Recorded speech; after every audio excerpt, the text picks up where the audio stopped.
Well, I mean, you have to be careful because when you stand up and clap, that means everything goes downhill after that. But Brandon, thanks so much for the introduction, and thanks for each and every one of you and what you represent and who you are and being here today.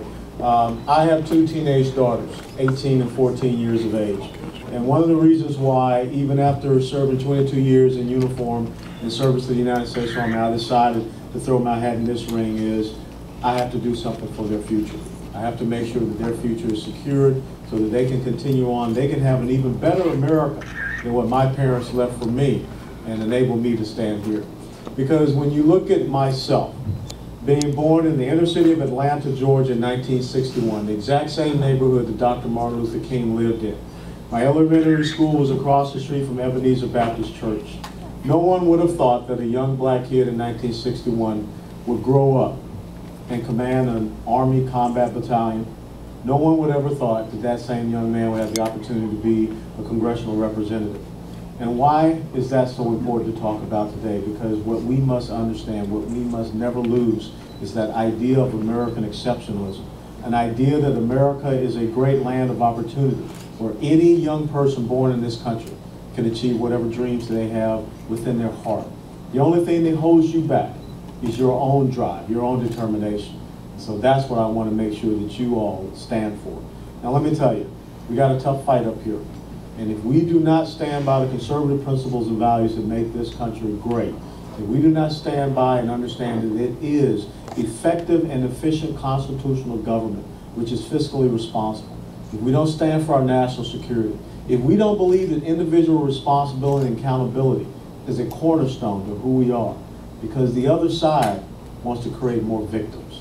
The other side does not believe that Americans can be victorious in their own lives. And when you create victims, then victims have to be dependent upon something. And what is it that the victims become dependent upon? Is the nanny state, a bigger government. As long as you have a bigger government, that means the money that you could have to grow your economy, to hire Americans, truly for investment, for ingenuity, for innovation, it comes up here to Washington, D.C., so that we can have more bureaucrats. If we don't understand that the preeminent principle of this country is liberty, which means the freedom of your will, the freedom of your conscience, to do whatever you want to do, to be whatever you want to be, as we once said in the Army, to be all that you can be. If we don't hold true to our free market and free enterprise, I've been to 13 different countries in my life. No one has ever achieved what the United States of America has achieved in 235 years. And that's because we believe in the individual. We don't believe in the collective. We don't believe in groups. We don't believe in balkanizing our country. We believe in setting the conditions for you to grow. And we believe in leadership, which is why you all are sitting here today. Because the thing, as I stand here, I'm not looking to stand in Washington, D.C. for the rest of my life. The important thing, we have to look at this like a relay race. And we have to be ready to pass that baton on. If the Republican Party, if conservatives don't start looking at this like baseball, and in baseball you have a farm league, farm system. It starts at the single A, it goes up to the double A, the triple A, and then it comes to the major leagues, which is right here. And you all are down at that single A level where we have to start developing you as the next generation of leaders, and that's the most important thing. And that's why we have to take our message into the high schools. We have to take our message into the colleges and universities, which is where they go. Every time you turn around, you see the president going to a college or a university to pour that honey into the ears of the young people. While on the other side, what comes out of his mouth is a poison to their future. We cannot allow that to happen. $14.3, $14.4 trillion of debt. 47% of that debt owned by foreign nations. 27% of that debt owned by China. What kind of world are we going to turn over to you? That's why I'm up here to fight for you. And let me tell you one last thing. There's nothing wrong with believing in traditional cultural values either. A lot of people don't want to talk about the social conservative issues, but when you break down the family, then you increase the dependency upon this bureaucratic nanny state.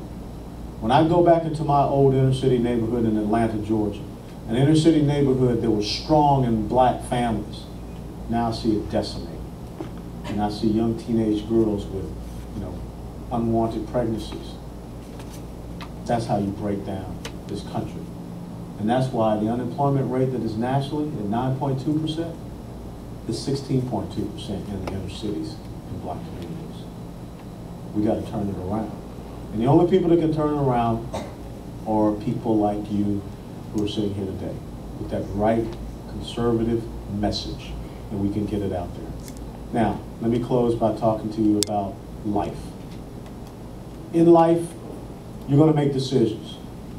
But when you make your decisions, understand that there are consequences to every decision that you make. And there are three things that happen.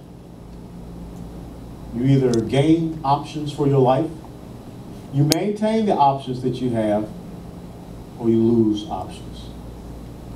Now that young guy right over there is nodded out asleep. He won't know about any of this. And he just woke up. So God bless him for doing that. But the important thing is this. Always understand that every decision you make has a consequence. Now, what drives me each and every day is a simple thing. There are three things in your life that no one can take away from you, but only you can surrender. And every day when you wake up, you have these three things. But the important thing is to know that when you look at yourself in the mirror at the end of the day, you still have them. Those three things are your honor, your integrity, and your character. There comes a point in time when as young people, you're going to have to say no. And in saying no, you may have to stand alone. But at the end of the day, look at yourself in the mirror and say, I still have my honor, I still have my integrity, and I still have my character. And if we can get more people to Washington, D.C., that at the end of the day can pass that test, then the greatest days of the United States of America lie ahead of us and not behind us. Always remember, three things that only you can surrender. Your honor, your integrity, and your character. Hold on to them like the gold of Midas. Because once you lose it, you are only a shell of a person. So God bless you all for having me here, and I guess we're going to take a couple questions.